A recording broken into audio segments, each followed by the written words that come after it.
인생은 시간의 연속입니다. 내가 하루하루 살아가는 삶의 시간이 모여서 한 달이 되고, 한 달 한 달이 모여서 1년이 되고, 1년 1년이 모여서 10년 20년이 되고 내 인생길이 됩니다. 그런데 내 인생길은 누군가 바라보는 사람이 있고 그 내 인생길을 닮아가는 사람이 있습니다. 때문에 우리는 항상 내 인생의 길을 걸어가면서 나한테 물어야 됩니다.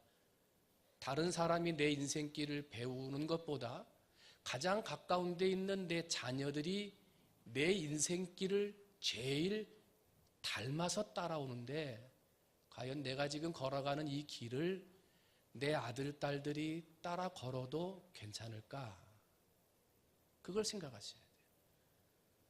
하나님 앞에 서 있는 예배의 길, 기도의 길, 신앙의 길, 내가 지금 하나님 앞에 서 있는 이 길이 내 자녀들이 닮아가도 괜찮은 길인가? 아니면 내가 빨리 고쳐야 자녀들이 나보다 더 좋은 신앙의 길을 걸어갈 수 있는가? 이것을 생각을 해야 한다는 것입니다. 처음에 출발은 같이 했습니다. 그런데 한 사람은 오른쪽으로 가고 한 사람은 왼쪽으로 가요. 시간이 지날수록 점점점 멀어집니다. 그리고 종국에는 만날 수 없는, 서로 볼 수도 없는 길 끝에 서 있게 됩니다. 오늘 우리의 길이 그렇다는 거예요. 내가 걸어가는 길이 하나님이 원하시는 사명의 길, 하나님에게 기쁨이 되는 사명의 길을 걸어서 아들아, 내 인생처럼 살아라. 아들아, 내 인생 길을 따라와라. 이렇게 말할 수 있는 정말 자신 있고 은혜가 되는 길을 걸어가야 하겠다는 거예요.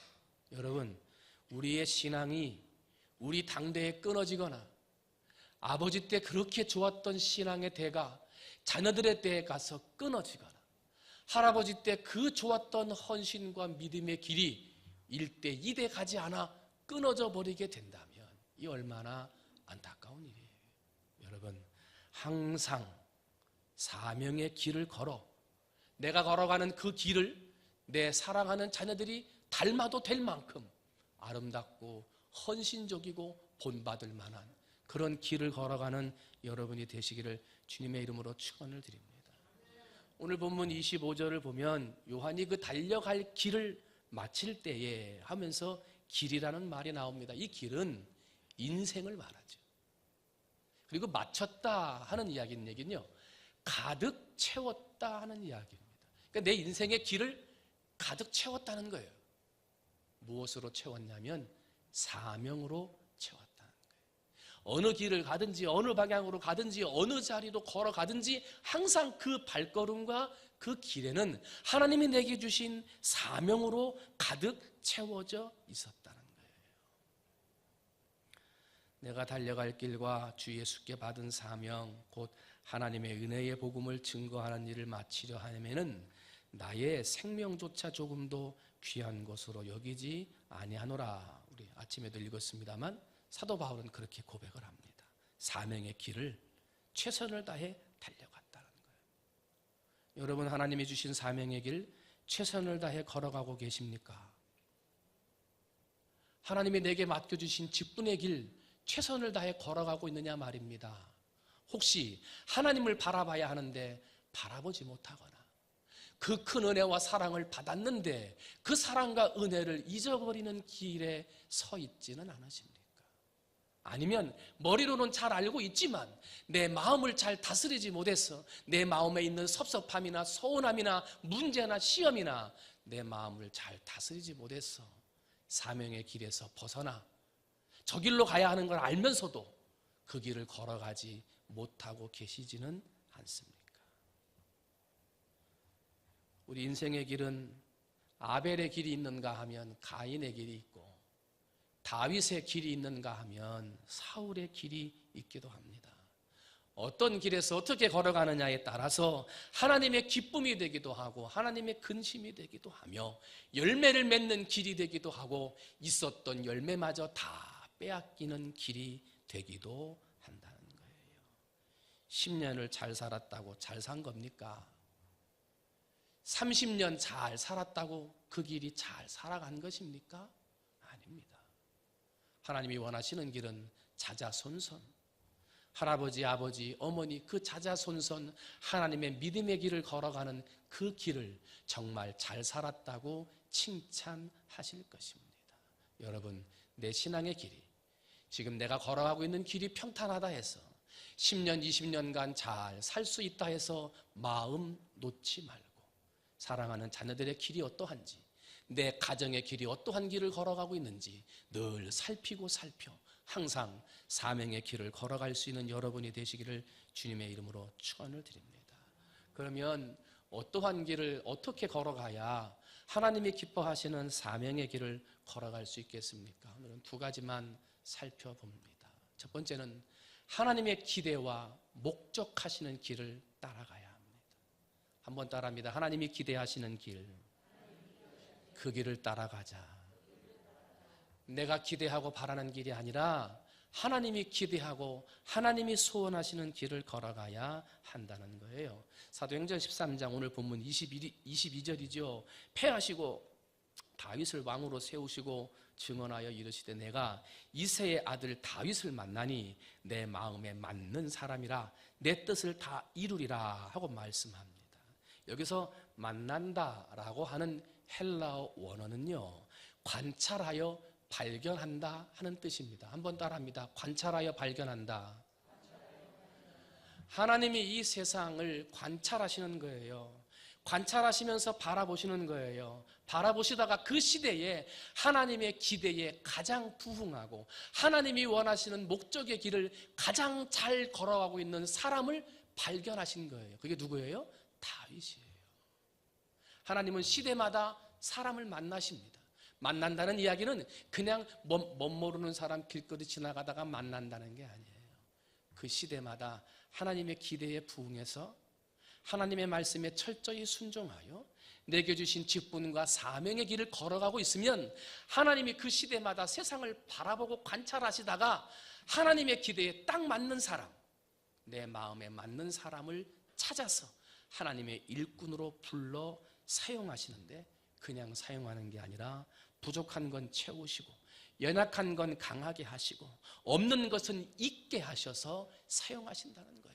여러분, 하나님을 만나는 축복이 여러분의 복이 되시기를 주님의 이름으로 축원을 드립니다. 혹시 내가 하나님을 만나서 쓰임받지 못했다면 여러분의 자녀들의 때에 가서 하나님이 찾으시는 사람이 되어 여러분의 자녀들이 하나님을 만나 그 시대에 크게 쓰임받는 일꾼들이 되시기를 주님의 이름으로 축원을 드립니다. 내 마음에 맞는다.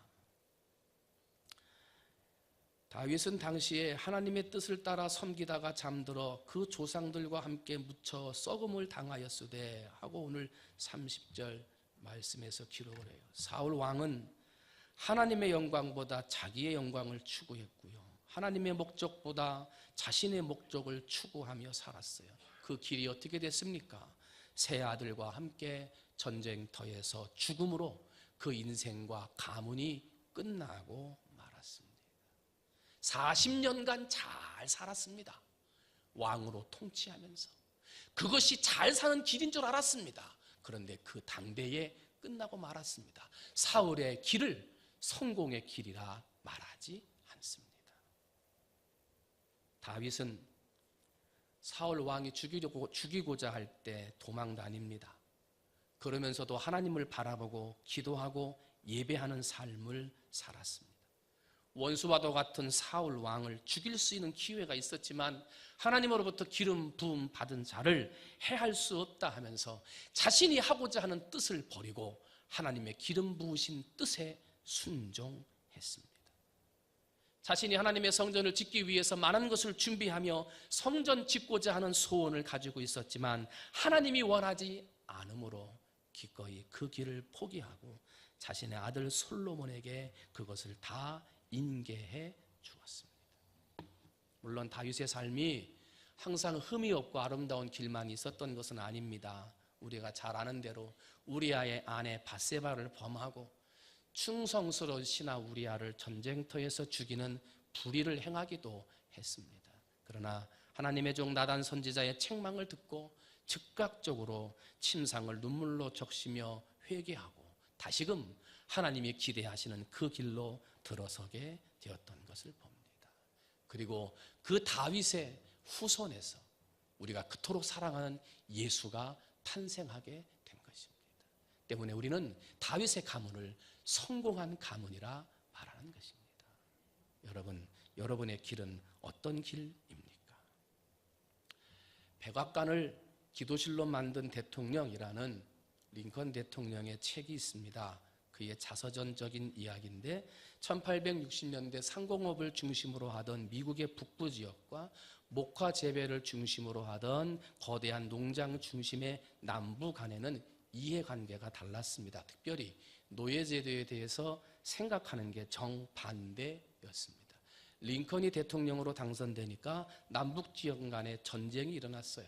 많은 젊은이들이 죽어나갔고 많은 사람들이 길을 잃고 집을 잃게 되었습니다. 링컨이 다스리고 있는 북쪽의 나라는 계속해서 지고만 있었습니다. 그런 위기 가운데 링컨은 늘 하나님 앞에 기도하며 하나님의 도우심과 간구를 구했고 결국은 전쟁 2년 9개월 만에 메릴랜드 주의 앤티탐이라는 전투에서 처음으로 북군이 승리하게 됩니다. 그리고 처음 승리한 그 지역에 링컨 대통령이 방문해서 군인들을 축하하고 이렇게 격려하는 악수의 자리에서 그의 부관이 옆에서 말을 합니다. 각하, 이제부터는 염려하지 마십시오. 하나님이 우리 북군의 편입니다. 하고 이야기했습니다. 그랬더니 링컨이 아주 유명한 말을 대답을 하죠. 내가 걱정하고 염려하는 것은 하나님이 내 편 되어 주십시오. 그것이 걱정이 아니라 내가 하나님의 편이 되지 않을까 봐 걱정이라네 하고 말을 합니다. 내가 하나님의 편에 서 있으면 항상 하나님은 내 편 되시지만은 하나님이 내 편 되고자 해도 내가 하나님의 편에 서 있지 않으면 하나님은 절대로 나를 도울 수가 없다네 하고 말씀을 합니다. 여러분, 남쪽도 하나님을 믿고 북쪽도 하나님을 믿었습니다. 두 남쪽과 북쪽이 둘로 나누어져 싸우면서 두 민족이, 두 지역이 다 하나님 앞에 기도했단 말입니다. 하나님 앞에 찬송하고 예배하면서 이 전쟁에서 이기게 해달라고 북쪽도 기도하고 남쪽도 기도했다는 거예요. 그때 하나님이 링컨의 손을 들어주게 되셨는데 그것은 바로 링컨과 그 나라와 백성들이 하나님의 편에 서 있었다는 거예요. 하나님의 기대, 하나님의 목적하심에 맞도록 서 있었다 하는 것입니다. 사랑하는 성도 여러분, 여러분의 길이 하나님의 이름으로 승리하고 하나님의 이름으로 축복된 길이 된다면 하나님 내 편이 되어주세요 하기 전에 먼저 여러분은 하나님의 기대에 부응하는 길, 하나님의 편에서 서서 걸어가는 길을 걸어가야 한다는 거예요. 여러분 지금 하나님의 편에서 걸어가고 계십니까? 하나님이 기대하시는 길을 걸어가고 계십니까? 하나님이 시대에서 둘러보다가 찾아서 써서 하나님의 일꾼으로 쓰임을 받을 수 있는 일꾼으로 여러분 그렇게 걸어가고 계십니까? 어느 자리에 있든지 하나님의 편에 서 있을 수 있는, 그래서 승리할 수 있는 여러분이 되시기를 주님의 이름으로 축원을 드립니다. 그게 하나님 앞에 영광되는 길이고 사명의 길을 걸어가는 거예요. 한 가지만 더 봅니다. 하나님 앞에 영광이 되고 사명의 길을 걸어가는 길은 어떠한 길입니까? 불의의 도구가 아닌 의의 도구로 사용되어지는 길을 걸어가야 합니다. 불의의 도구가 아니라 의의 도구로 쓰임받는 길을 걸어가야 한다는 것입니다. 오늘 26절부터 30절 말씀까지를 보게 되면 여기서 구원의 말씀이라는 부분이 나와요. 형제들아, 아브라함의 후손과 너희 중 하나님을 경외하는 사람들이 이 구원의 말씀을 우리에게 보내셨거늘 하고 말하라. 이 구원의 말씀은 이 세상을 구원하기 위해 내려오신 예수 그리스도를 말합니다. 그런데 세상을 구원하러 오신 예수님을 아무리 찾아봐도 어떠한 죄도 발견하지 못했습니다. 그럼에도 불구하고 유대 종교 지도자들은 예수님을 정죄하고 판단하고 이방 나라 관리인 빌라도에게 이 예수를 죽여달라고 데리고 가게 된 것입니다. 왜 이렇게 한 것입니까? 안식일마다 성경을 외우고 선지자서를 외우는 사람들이 바로 이 사람들인데 그 수많은 성경에 예수 그리스도가 메시아로 올 것임을 그렇게 기록하고 예언된 말씀들이 많음에도 그들은 그렇게 읽어도 깨닫지를 못했던 사람들이었던 거예요. 창세기 3장 15절을 보면 뱀의 후손이 메시아의 발꿈치를 상하게 할 것이나 여인의 후손, 즉 메시아가 뱀의 머리를 상하게 할 것이다 라고 메시아를 예언했습니다. 뿐만 아니라 어린 양을 잡아서 가죽옷을 입혀주시는 사랑의 모습을 통하여 사랑의 예수를 예표해 주셨고, 출애굽기에서는 어린 양의 피로 문설주의 발음으로 죽음이 넘어가는 것을 통해서 예수 그리스도의 십자가로 우리는 영원한 죽음에서 살 수 있는 길이 있음을 예수 십자가를 그렇게 예표해 주셨으며, 광야에서 원망 가운데 불뱀에 물려 죽는 사람들 앞에 놋뱀을 달아서 그것을 바라볼 때 살게 해 주심으로 오늘을 살아가는 이 땅의 사람들이 예수를 믿고 바라봐야 영원 하늘나라에서 살게 됨을 성경 곳곳에서 가르쳐 주셨습니다. 그 모든 성경을 알고 암송하고 주일마다 선포했던 그 사람들이 그럼에도 불구하고 알지도 못했고 깨닫지도 못했습니다. 왜 그런 거예요? 그렇게 읽고 암송하고 있는데도 그 의미를 왜 알지 못했던 것입니까? 그들은 이해관계에 얽혔던 거예요. 자신들의 기득권을 빼앗겼다고 생각한 거예요. 예수님 때문에 자기들의 인기가 떨어졌다고 생각한 거예요. 이제부터는 자신들의 말이 더 이상 사람들에게 들려지지 않는다는 것을 알게 된 거예요. 인간적인 마음으로 화가 났고 인간적인 마음으로 뺏기기 싫은 자신들의 마음을 다스리지 못함으로 그들은 예수를 인정하지도 않으려고 했고 그 말을 깨달으려고 하지도 않았다 하는 것입니다. 마음의 문이 닫히면 아무리 얘기해도 깨달아지지를 않는 거예요. 그러므로 하나님의 영광의 길을 걸어가는 사명자의 길을 걸어가기 위해서는 내 마음을 다스려야 하는 거예요. 바리새인과 사두개인들, 유대 군중들은 불의의 도구로 쓰임 받았어요. 예수님이 십자가를 지시고 못 박히셔야 함이 바로 하나님의 뜻이었는데 그 뜻을 이루는데 쓰임 받기는 받았습니다만 불의의 도구로 쓰임 받았습니다. 자신의 스승인 예수님을 은 30냥에 판 가룟 유다, 구약에 예언된 말씀을 이룬 사람이 되었습니다. 그러나 불의의 도구로 사용된 사람이 되었습니다. 예수의 어머니 마리아는 목숨을 걸고 순종하였고 아리마대 요셉 같은 사람은 자신의 무덤을 준비했다가 예수님께 드림으로 구약의 말씀을 성취하는 의의 도구로 사용되었어요. 오늘 30절 말씀 봤더니 하나님이 죽은 자 가운데서 그를 살리신지라 하고 말하는, 사단은 인간의 탐욕과 인간의 이기심을 이용하고 그 마음을 흔들어 예수님을 십자가에 못 박게 했습니다. 그리고 인간들은 그 마음의 문이 닫혀짐으로 이기심이 생기고 영적인 무지가 생겨 예수님을 십자가에 못 박았습니다마는, 그러나 하나님은 그 어떤 사람, 그 어떤 사탄의 계력을 초월해서 하나님의 역사를 이루셨습니다. 그 사탄의 역사와 잘못된 사람의 마음조차도 사용하여 하나님의 뜻과 구원 계획을 성취하셨다는 거예요. 그래서 사람들이 아무리 끝이라고 그러고 아무리 절망이고 실패라고 그러고 아무리 패배라고 말한다 하더라도 하나님의 길에 서서 하나님의 사명의 길을 걷는 한 우리는 하나님의 방법으로 일어서게 되고 하나님의 힘으로 새로워지게 되고 하나님의 능력으로 다시 살아나게 된다는 것입니다. 사람은 할 수 없지만 하나님은 하신다는 거예요. 에스더서에 보게 되면 유대인들이 다 몰살당하게 되잖아요. 그때 모르드게가 왕비로 가 있는 에스더에게 말을 하는데 에스더가 여러 가지 예법 때문에 왕에게 지금 부르지도 않았는데 나가면 우리는 죽는다 해서 말이죠. 자꾸 불편한 마음을 표현을 하니까 모르드게가 이렇게 말을 합니다. 너는 왕궁에 있으니 모든 유다인 중에 홀로 목숨을 건지리라 생각하지 말라. 이때에 네가 만일 잠잠하여 말이 없으면 유다인은 다른 데로 말미암아 노임과 구원을 얻으려니와 너와 내 아버지 집은 멸망하리라. 네가 왕후의 자리에 앉은 것이 이때를 위함이 아닌지 누가 알겠느냐. 너가 순종하지 않아도, 너가 구원해 주지 않아도 하나님의 방법은 이루어진다. 하나님의 뜻은 우리 민족을 살린다. 너를 아니고 다른 사람을 통해서도 하나님의 뜻이 이루어진다는 거예요. 도전적인 말을 듣고 에스더는 순종했고요. 유다를 살리는 의의 도구가 되었던 것을 기억합니다. 여러분, 하나님의 뜻을 이루는데 의의 도구로 뜻을 이루어야지. 하나님의 사명을 완수하는데 의로운 도구가 되어 사명을 완수해야지 불의의 도구로 사명을 완수해서야 되겠느냐. 그것은 하나님 영광이 되지 못한다. 여러분 어느 자리에 있든지 내 몸과 마음을 하나님 앞에 드려 의의 도구로 드리시는 여러분 되시기를 주님의 이름으로 축원을 드립니다.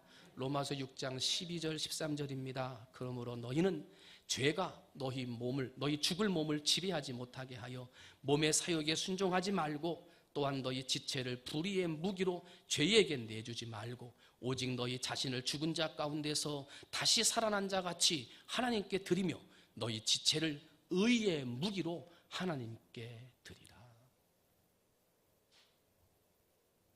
얼마 된지는 기억이 안 납니다마는 부산 기장군에 있는 초등학교 운동장에서 아이들이 달리기 시합을 했지요.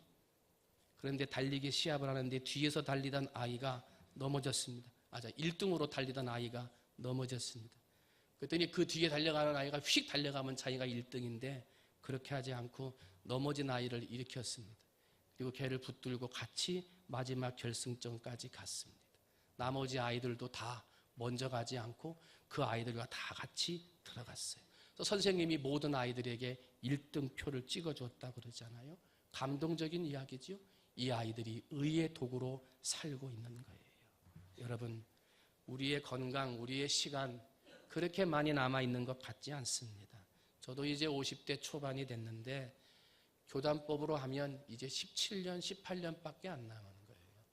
50대 중반이 되고 60대가 되면은요, 하나님 앞에 순종하고 봉사할 시간들이 10년, 5년 이렇게밖에 안 남은 거예요. 재능이 얼마나 있는지, 재물이 얼마나 있는지, 내 삶이 어떠한 모습으로 살았는지 점검할 때가 되지 않았습니까? 내 인생은 바른 길로 걸어가고 있는지, 정말 의의 도구답게 하나님 앞에 쓰임받고 있는지 점검해야 되지 않겠느냐 하는 거예요. 여러분, 내 인생의 길을 점검해서 하나님이 나를 부르시고 은혜를 주신 사명 다시 한번 깨달아 그 사명을 붙들고 의의 도구로 쓰임받는 여러분이 되시기를 주님의 이름으로 축원을 드립니다. 인생의 목적을 분명히 하고 하나님의 영광을 위해 걸어갈 때 혹여나 마음에 아픈 일이나 마음을 상하게 하는 일 있다 하더라도 내 마음을 잘 다스려 사명의 길을 걸어가고 사명의 길을 걸어가되 내 마음 내 뜻의 길이 아니라 하나님이 찾고 찾으시는 사람 하나님의 기대에 부응하는 그 길을 걸어 의의 도구 하나님이 찾으시는 사명의 도구가 되는 길을 걸어가야 하겠습니다. 지금까지 부끄러운 발자취 너무나 부끄러운 발자국이 있었다면 이제부터라도 하나님의 목적을 위한 삶 의의 도구로 쓰임받는 아름다운 길을 걸어 우리 충무중앙교회를 더 좋은 교회 하나님 앞에 영광 돌리는 교회로 만들어가는 우리 사랑하는 사명자의 성도들이 다 되시기를 주님의 이름으로 축원을 드립니다. 기도하겠습니다. 하나님 아버지, 우리는 신앙의 길을 걸어가는데 그 길이 하나님의 기대와 목적에 부응하는 길을 걸어가야 하겠습니다. 하나님은 그 시대마다 사람을 찾으시고 하나님의 기대에 부응하는 길을 걸어가는 사람을 만나 주십니다. 그리고 복을 주시고 하나님의 일꾼으로 사용하십니다. 아버지, 내가 기대하는 길, 내가 바라는 길, 내가 소원하고 계획하는 길이 아니라 하나님이 소원하고 기대하는 길 걸어가는 성도들 되게 해 주옵소서. 하나님의 뜻을 이루는 것은 마찬가지였지만 의의 길로 인정받는 사람도 있었고 불의의 종으로 쓰임받는 사람도 있었습니다. 아버지, 우리의 부끄러운 길을 기억합니다. 부끄러운 옛날의 발자취를 기억합니다. 아버지, 이제부터라도 불의의 병기가 되지 아니하고 의의 도구로 하나님 앞에 드려 사명의 길을 걸어가는 우리 성도들 될 수 있도록 하나님 축복하여 주시옵소서. 그러므로 우리 교회를 아름답게 건축할 뿐만 아니라 눈에 보이지 않는 내 마음의 성전을 아름답게 건축하여 하나님이 찾으시는 사람 뽑아서 사용할 만한 일꾼들이 많아지는 우리 교회가 될 수 있도록 하나님 복 내려 주옵소서. 감사합니다. 사랑이 많으신 예수님의 이름으로 기도하옵나이다.